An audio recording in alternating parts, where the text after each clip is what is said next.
It's before sunrise on the equinox. And we all stand around very quietly, and Clifford says a prayer.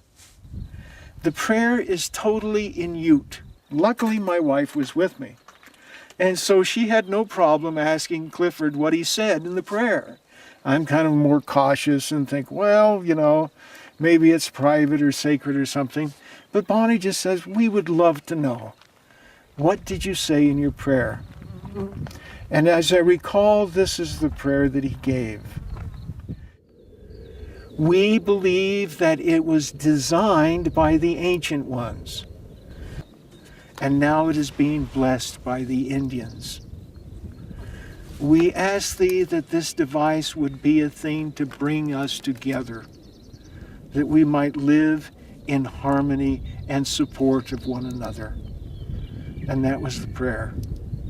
And you just, when you heard that, you just said, I couldn't have thought of a better prayer. I couldn't have said it better. I couldn't have begun to touch the wisdom and the compassion that was put into that simple prayer.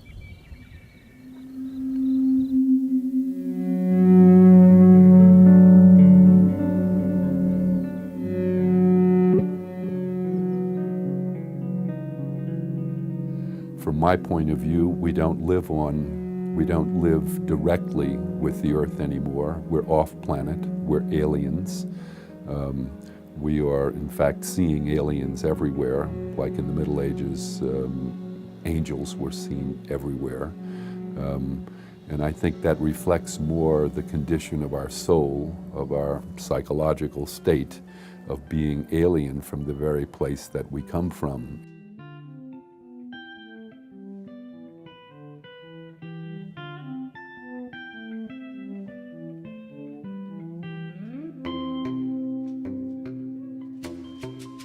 It is a layered site. What do I mean by layers?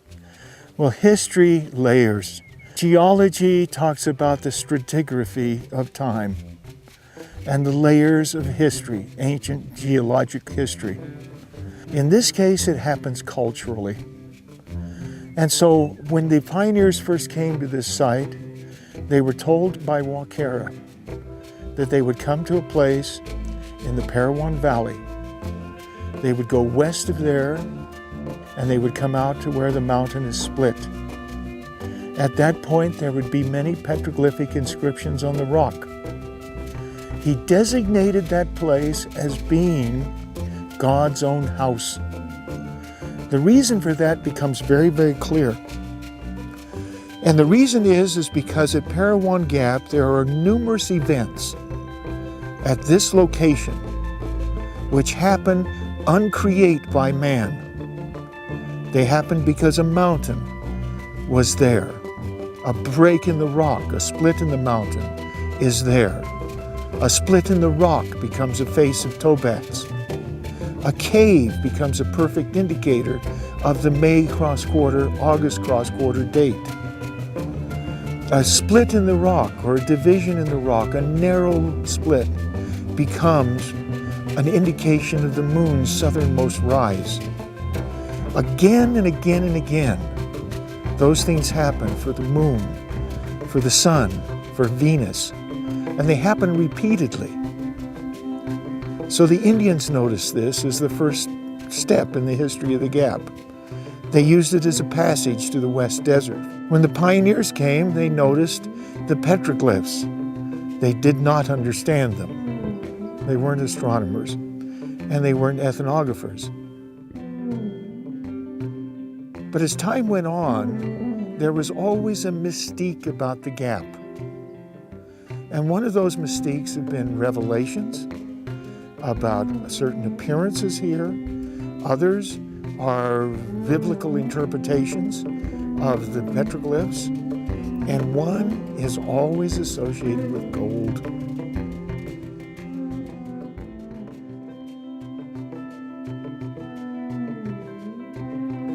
So a legend has been derived. Where it came from and how it happened, I don't know. Somebody had a story about Mexican gold that was discovered and hidden here. And That's very unfortunate for the Gap, because things are being destroyed. Something like this little cairn would be taken that maybe there was gold. I hate to even say it, people. There will be somebody that assumes that there is gold under that cairn. And that's tragic. There's nothing but the information that that cairn contains, its place, its location, its significance in time. There is not gold here, and there's no sense to dig a hole here.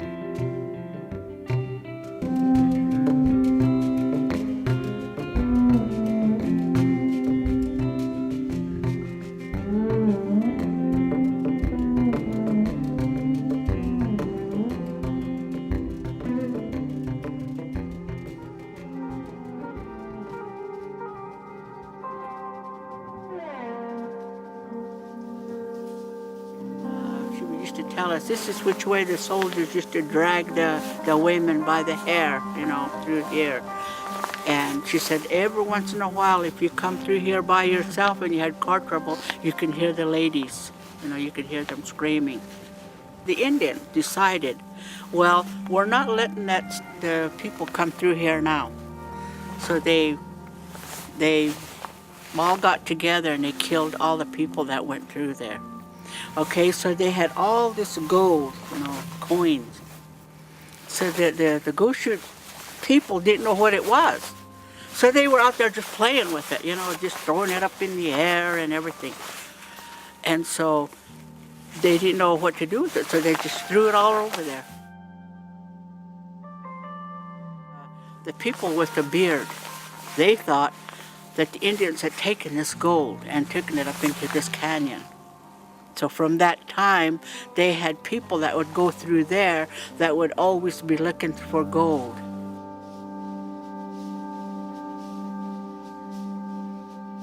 But my mother used to say, oh, those old white people were over here with that little thing. Okay. Yeah, they still do that from this day. If everyone takes one step forward.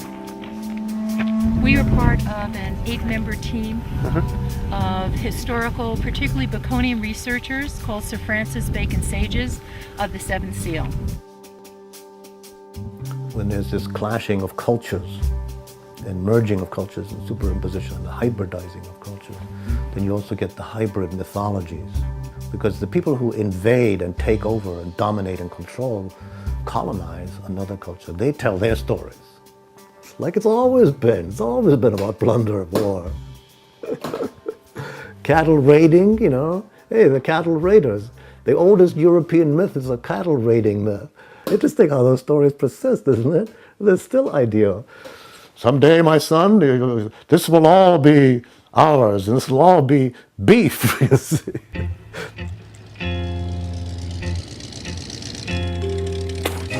Pull forward.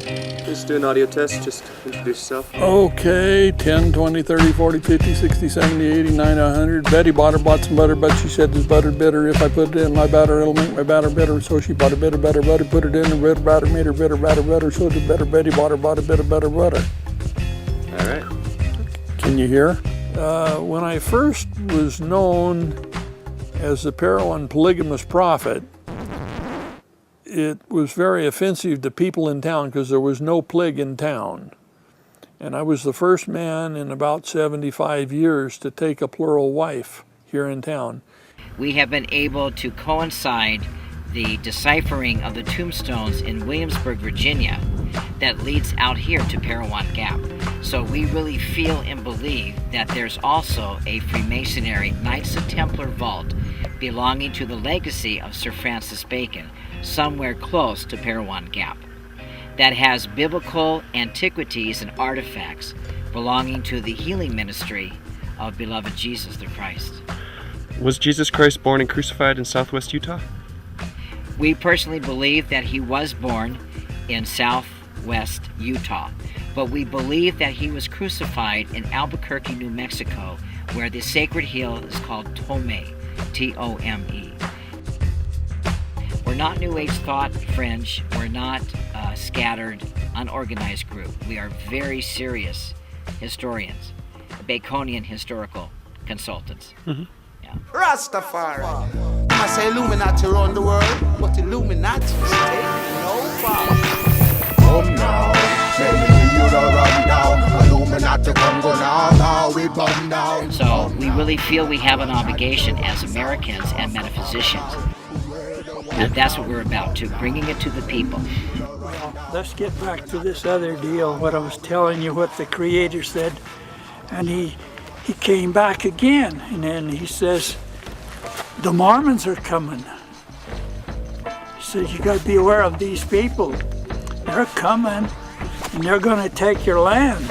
And there's a bigger, longer story in that. To go along with that, he had some gold plates in his hands that come out of the Yucatan Peninsula, and he interpreted them that Moroni left the records here, the gold plates here, and so he really believed that. So he started digging for them. He figured this was a measurement of where to dig for the plates, and so he started digging a shaft right over there. It's filled in now, and they went digging in here, put a set of dynamite charge in here, and the one rock fell off of here and rolled down the mountain. And a lot of you are going to get killed for this land, and that's what happened. There's a pistol over there that was owned by Joseph Smith. According to the church records, there were 6 of these that were bought and given to what they call the School of the Prophets. Some of the rifles came to the Mount Meadow Massacre. These rifles? Mm-hmm. Is this for me to sign? Uh-huh. He just wanted a record kept of the people that came in. I don't think it was as much for security as it is notoriety. Because there are governors and congressmen. What about these missiles here on the floor? Variety. And this one here is a 2.75 FFAR. This one here is what they call a Mighty Mike. There's an M35 there. That's a bazooka. So there's 144 recorded Freemasonry Knights of Templar vaults, some buried just 10 feet down, some 20 feet, some 100 feet down in depth. And once we utilize ground-penetrating radar, copper rod imaging, topographical mapping, and satellite imaging, we then take it to the scientific community. And so the principle is necessary to restore the second coming of Christ.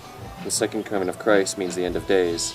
Right. And the end of days means the killing of millions of people. Right. Well, wouldn't it be in our best interest to prevent mass death by not bringing about the second coming? So here we have the path going to the Red Sea, and here we have the symbol of the water coming in and destroying the enemies. And right below it, we have the burning bush. We see kind of a rabbit man hill. The first rabbi or rabbi of history was Moses. We have this gentleman spread out uphill, representing the place that Christ was crucified. So this identifies this place as the original Jerusalem of ancient history. And we go right up to the south hill on the ledge, we'll see a big skull-shaped rock. That's ancient, called Golgotha. And did he believe he would find the golden plates here? Yes, he did.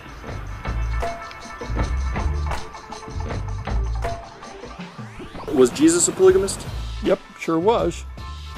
And it fits all the wrong ethnography.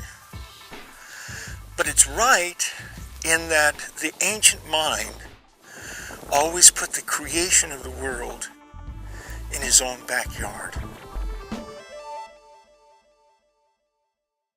Because this old man says, all that area back that way had a lot of Indians. And they're gone. And back that way, Paiutes. We have a lot to learn from looking back into the depths of the unconscious mind. And I think what we have to find yet in our own time is the degree to which we are bound to the planet, and the planet is bound to us. We are breaking a bond which is as real as the bond we have with our parents, our families. It's really there, and if you break it, you suffer for that. And the planet is now speaking through us, through the environmental movement, through any number of forms of literature and art, which show this sense of anguish we have, this continuing discontent that modern man carries forward. For all our progress, there are so many real forms of of suffering in our lives, deep psychological suffering. So are the Indians in America today the descendants of the two tribes in the Book of Mormon? No, no, the Mormons preach that they are, but they're not.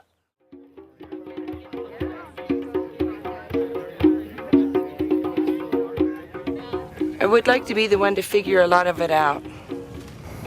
Mystery. Exactly. Mystery, history, and the future, all wrapped in one big rock sitting on a hill somewhere. This is an extremely powerful place, especially on one of the calendar events. It has a very strong feeling. It's there.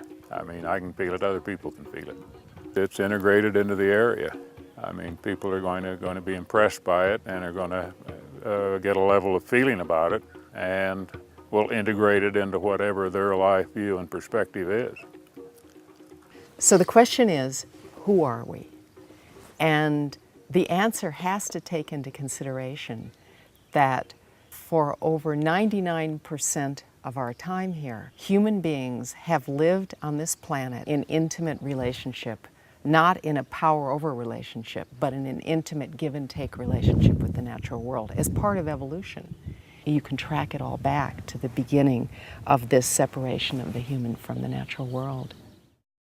According to the legends, the Paiute legend, this is the time for mating. If the person conceives, as a woman conceives at that point, then she will bear the child, and gestation will take it all the way through the winter solstice and all the way back. And the next time the sun comes here, on May the 5th, the child will be born. And that's the day that we're at right here. This is the 5th of May. The child is being born when the whole world is becoming fresh. That is so extremely important. The whole world becomes fresh again. And so Mama is eating for two. And when she eats for two, she gets the best nutrients. Furthermore, she can rejoin the workforce, and the baby is carried on her back. She doesn't like to carry a baby during the summer. There are many, many good reasons. But this is giving the baby and mother the best opportunity for survival through the coming winter, because they arrived early enough in the spring to get good and healthy before the winter arrives. Inside of this funny-looking snake are 52. So that you go 8, 8, and 36. Because the 36 weeks of pregnancy or human gestation are now going to go through this loop. And it's symbolically represented very well as that bulge. And pretty soon you see them catch on. They say, oh, you know, that does make sense. They had a necessity to do it, the ancient people, and they had a way, and they said they did it. It was a map and a calendar. So you get that moment of realization. That's the fun part. And then, oh, it works, doesn't it? I get it. So they get the moment of realization. Then you show them Tobats and a few other things. Then they get irony. And they go, Utah has this, and nothing is here.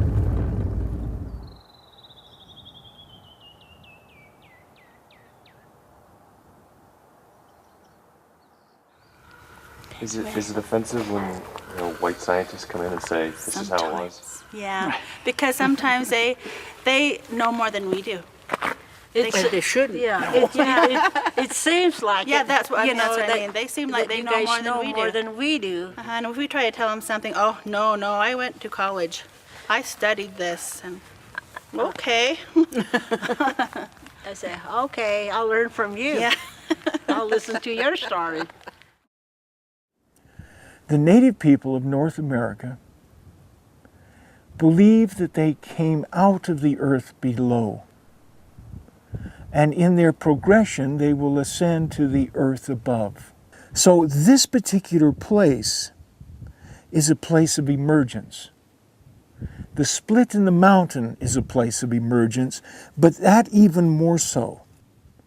So therefore, our little theory about pregnancy at August cross quarter, delivery on the May cross quarter, 3 times a lady. On the Zipper Glyph, over on the lunar panel, and in this cave. Oh, I can remember one archaeologist saying the natives were going to take him to the sacred mountain. They drive and they drive and drive, and they come to this little hill, and they say, Cerro Gordo. He goes, what? I wanted something that reached into the clouds. No, rounded hill. Valley Puebla, same thing. Huge mountains either side, Cerro Gordo's that rounded hill. So, Cerro Gordo? Cerro Gordo. That's that round hill. That round hill. From which you watch the May 5th and the August 5th. You got it. Wow. Yeah. Our average knowledge of astronomy is so poor. We look at the calendar and we think we live by the calendar. No, we live by the sun. For them, they worshiped the sun, the creators of this site. They were people of the sun. This was an intimate knowledge for them, such that they actually drew themselves to contain that characteristic.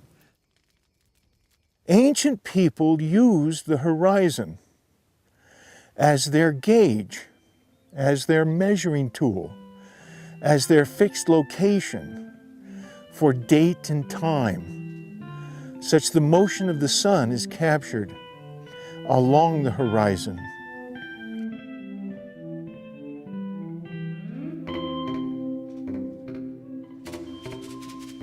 From this point of view, it is good for us to reconnoiter. When you see the Narrows, and you see that the sun sets on the distant horizon through the Narrows, then you have an illustration of the vastness of this calendar. We are in a calendar. It's not one hanging on your wall. It's a stand in, live in, experience, move around in calendar. Unlike so many sites that have 1 or 2 significant alignments, this site has them all. It functions all year long. It functions continuously every day. As long as the sun is shining, you can get the motion of the sun from the Narrows of the Gap, which functions as a lens to project a shaft of light at sunset. And when that happens, you will gauge your year on any given day. A cairn is a gathering of stones like this. It's a piling there to make a marker, a place of observation. If you were standing here on winter solstice, the sun would set between the 2 mountains of the Narrows of the Gap. If you were standing on top of the hill watching the sunset on that date, you would see the V of light point at this cairn.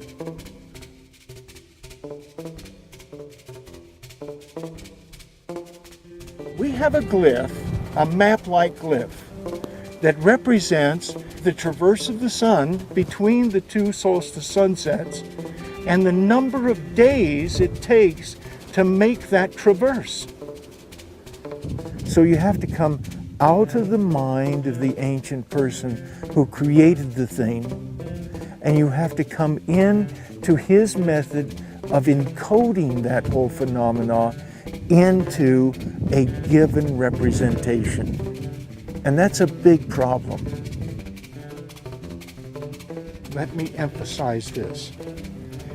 If a person is working from, living by, and totally in observation of the sun as a calendar, he must not just know where the sun is.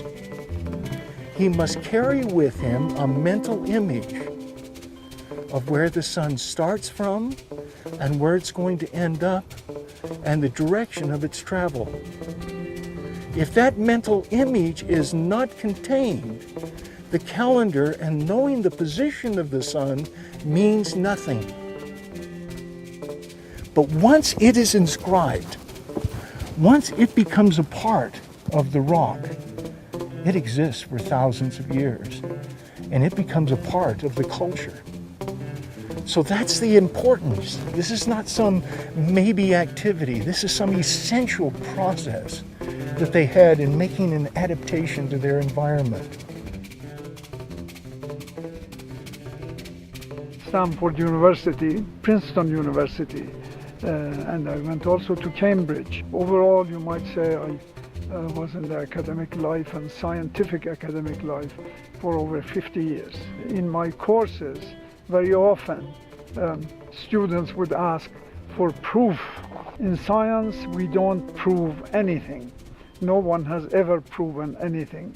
We just bring evidence to bear upon a hypothesis, a theory, a story, an interpretation. That's all. We can never prove anything in science. For comparison, in geometry you can prove. And that's very easy to demonstrate. Once upon a time, in every human society, the natural world would have been a living, integral part of people's experience, and there wouldn't have been any sort of an effort to make that the case. It was just the way it was. We are losing touch with that form of sanity that had a relationship to the natural environment. And I don't say this to romanticize those cultures, because they had many of their own problems. They are passing, they have been crowded off the planet. We ought to try to salvage as much value as we can before they disappear entirely.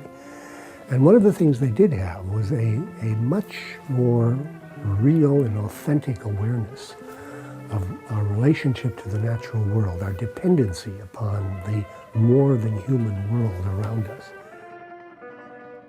We become the environment we live in because we are sensate beings, because we have eyes, nose, mouth, ears, skin, hands.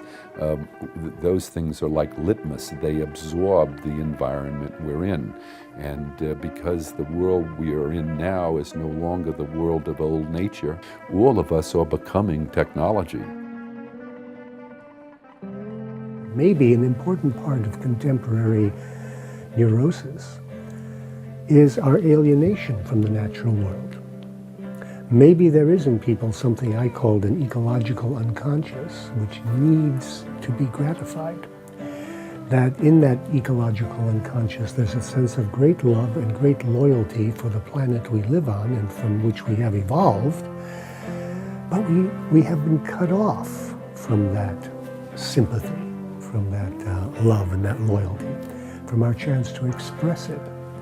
And that maybe that has a lot to do with madness in the modern world.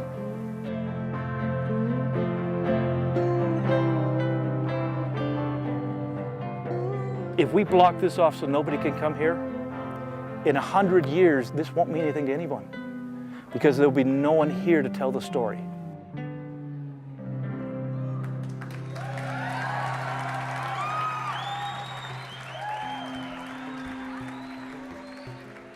So it's a multitudinous effort. It was an incredible genius effort on the parts of people like Lewis and Clark, John Fremont, Pocahontas, Captain John Smith, many of our founding fathers and mothers.